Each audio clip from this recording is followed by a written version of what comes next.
Roast রান্না অনেকের কাছে অনেক একটা কঠিন বিষয় মনে হয়, আর বিয়েবাড়ির মতো রোস্ট রান্না করতে চাইলে আমরা বাসায় যখন রান্না করি বিয়েবাড়ির মতো কিন্তু হয় না। অনেকের কমপ্লেন থাকে যত কিছুই হোক বিয়েবাড়ির মতো আর হচ্ছে না ব্যাপারটা। আজকে আমি বাসার উপকরণ দিয়ে বিয়েবাড়ির মতো টেস্টের রোস্ট রান্না করে দেখাবো, আর সেটার জন্য আজকে এখানে নিয়ে আসলাম। প্রথমে বাটিতে দিয়ে দিয়েছি জয়ফল, জয়ত্রী, শাহি জিরা,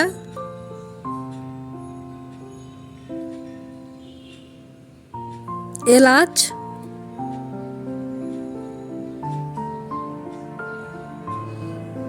গোলমরিচ আর লবঙ্গ।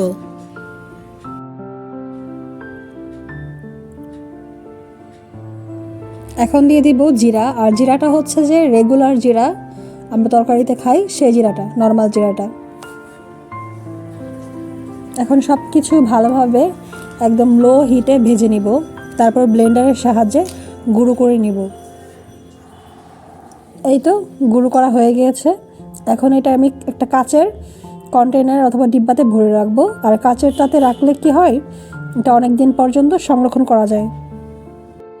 এদিকে আমি মাংস নিয়েছি একটা কাচের বোলের মধ্যে, আর এখানে প্রায় হাফ কেজি থেকে কিছুটা বেশি মাংস নিয়েছি, বেশ বড় বড় কয়েকটা পিস।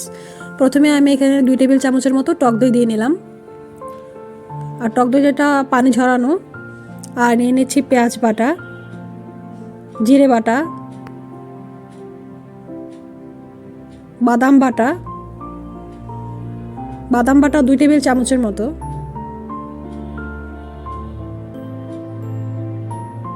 আর নিয়ে নিচ্ছি এখানে পোস্তদানা বাটা আর আদা বাটা, দুটো একসাথে মিক্সড, সাথে কিশমিশ বাটাও রয়েছে। আর কিছুক্ষণ আগে যে গরম মশলাটা গুঁড়া করেছিলাম সেটা থেকে 2 টেবিল চামচের মতো দিয়ে দিচ্ছি এখানে। স্বাদ মতো মরিচের গুঁড়া 1 টেবিল চামচের মতো দিয়েছি, ধনিয়া গুঁড়া দিলাম 1 টেবিল চামচের মতো, স্বাদ মতো লবণ, সামান্য চিনি,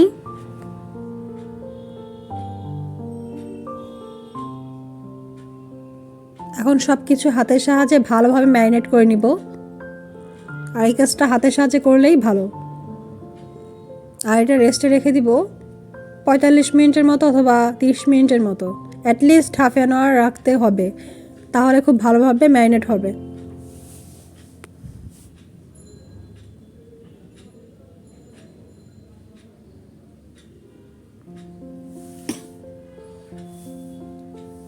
এটা এখন রেস্টে থাক।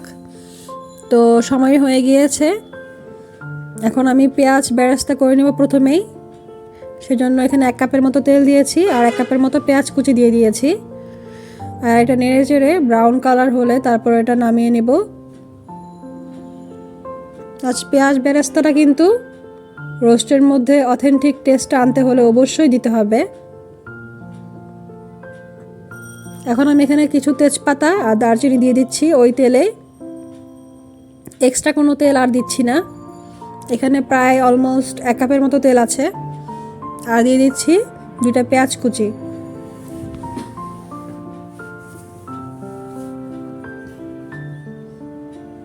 পেঁয়াজটা ব্রাউন কালার হয়ে আসলেই এখানে দিয়ে দিব ম্যারিনেট করা মুরগির মাংসের মধ্যে যে এক্সট্রা গ্রেভি, সেটা মাংসগুলো আমি আলাদা উঠিয়ে রেখেছি। এখন গ্রেভিটা খুব ভালোভাবে কষিয়ে নিব। গ্রেভিটা আগে নেওয়ার কারণ হচ্ছে গ্রেভিটা ভালোভাবে কষিয়ে নিয়ে কাঁচা ভাবটা দূর হয়ে গেলে তারপর এটাতে মাংস দিব। আর মাংস পরে দেওয়ার কারণ হচ্ছে মাংসটা তাহলে বেশি কুক হয়ে যাবে এবং নরম হয়ে খুলে যেতে পারে, দেখতে সুন্দর লাগবে না, ওভার কুক হয়ে যাবে। সেজন্য মশলাটা ভালোভাবে কষে যাক তেলের সাথে মিশে, এবং কাঁচা মশলা বাদামের গন্ধটা দূর হলে তারপর এখানে আমি মুরগির মাংসটা দিয়ে দিব।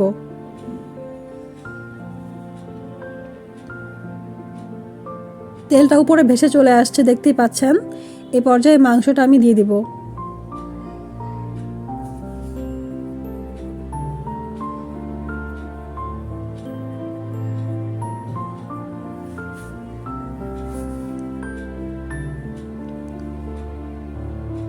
নেড়ে চেড়ে উল্টে পাল্টে খুব সুন্দরভাবে কষিয়ে নিচ্ছি।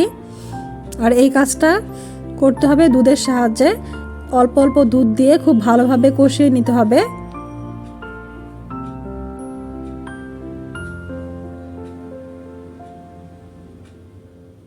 আমি এই রোস্টের মধ্যে 2 কাপের মতো দুধ ইউজ করেছি পানির সাথে মিশিয়ে।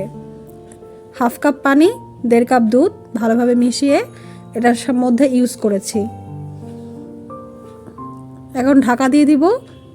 কিছুক্ষণ রান্না হওয়ার পরে এখানে এক্সট্রা পানি ইউজ করব।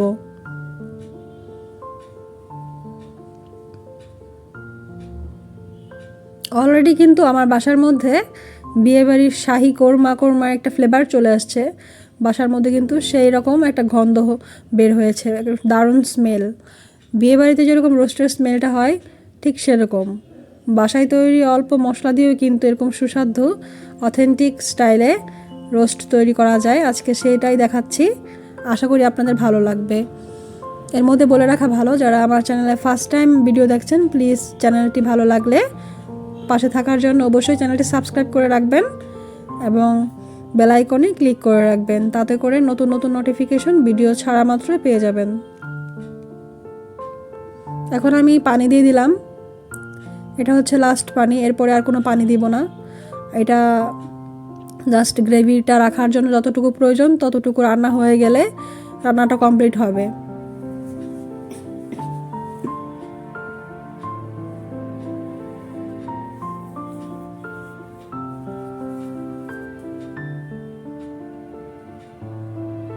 এই পর্যায়ে কিছু কাঁচামরিচ দিয়ে দিব, 3 থেকে 4টার মতো।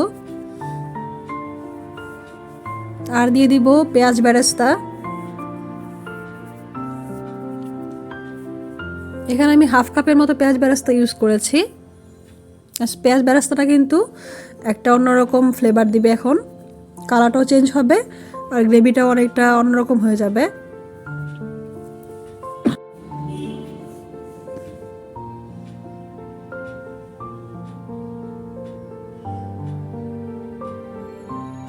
এখন আমি ঢাকা দিয়ে দিব আর 5 মিনিটের মতো রান্নাটা করব।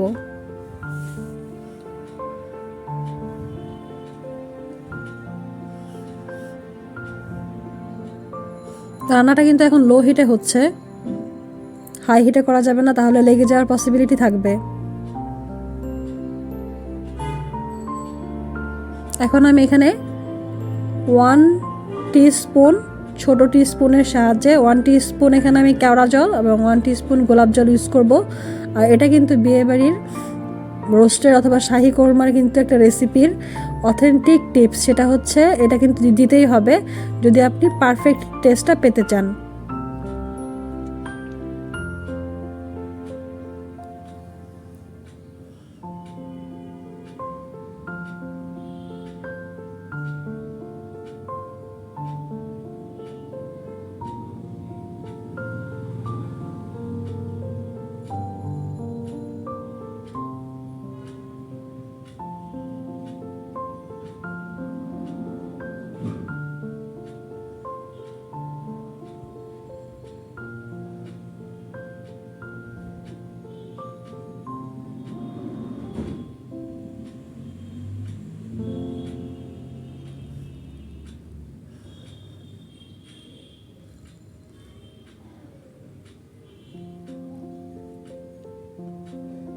কালারটা কিন্তু আস্তে আস্তে চেঞ্জ হচ্ছে।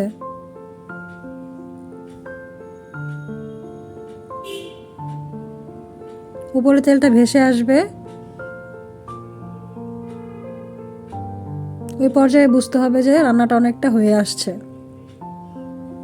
এখন আমি লাস্ট পর্যায়ে চলে গিয়েছি। লাস্ট স্টেপে হচ্ছে 2 টেবিল চামচের মতো এখানে ঘি ইউজ করছি। আর ঘিটা কিন্তু অবশ্যই দিতে হবে যদি পারফেক্ট টেস্টে পেতে চান। ঘি দেওয়ার সাথে সাথেই কিন্তু ঢাকনা দিয়ে ঢেকে দেবেন, তাতে করে খুব ভালো স্মেলটা মাংসের মধ্যে কিন্তু সুন্দরভাবে লেগে যাবে এবং মাংসটার মধ্যে কিন্তু খাওয়ার সাথে সাথে ঘিয়ের স্মেলটাও পাওয়া যাবে। আর অবশ্যই ঢাকনার যে ছিদ্র অথবা ফোঁটাটা রয়েছে সেটাও কিন্তু খুব ভালোভাবে ঢাকনা দিয়ে ঢেকে দিতে হবে অথবা কোনো একটা কিছুর সাহায্যে বন্ধ করে দিতে হবে।